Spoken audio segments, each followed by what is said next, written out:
እዛ አካባቢ በቃ ብዙ ህይወት አልፏል።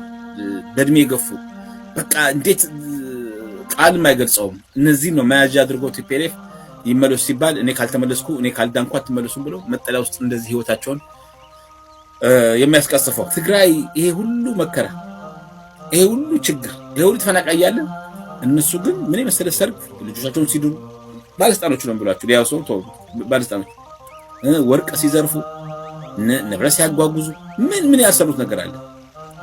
ይሄው ለዚህ ሁሉ ሰራዊት የሚመጣ እስቲ እዩት። አሁን ይሄ ሰራዊት ከማን ጋር ሊዋጋ ነው? መቼም ያ ሁሉ ሰራዊት በውጭ ነው የሚሰለጥነው። ይሄ ኮማንዶ የሚያሳየው ልብስ አዳዲስ ካኪስ ለብሶ የሚገለባበጠው ሲንከባለል የሚለው በገንዘብ ነው። ያለ ገንዘብ አይሆንም። ስለዚህ ለእንደነዚህ አይነት ተፈናቃዮች ለእንደነዚህ ዳቦ ላረረባቸው ማካፈል የሚያውቁ አሁን ዛሬ ማታ መግለጫ አውጥተዋል። ነገ ባስቸኳይ ይላል ማለት ግን ከሁሉ በላይ የኢትዮጵያውያን እጅ ይበልጣልና ኢትዮጵያውያኖች ድጋፍ አድርጉ ለማለት እወዳለሁ።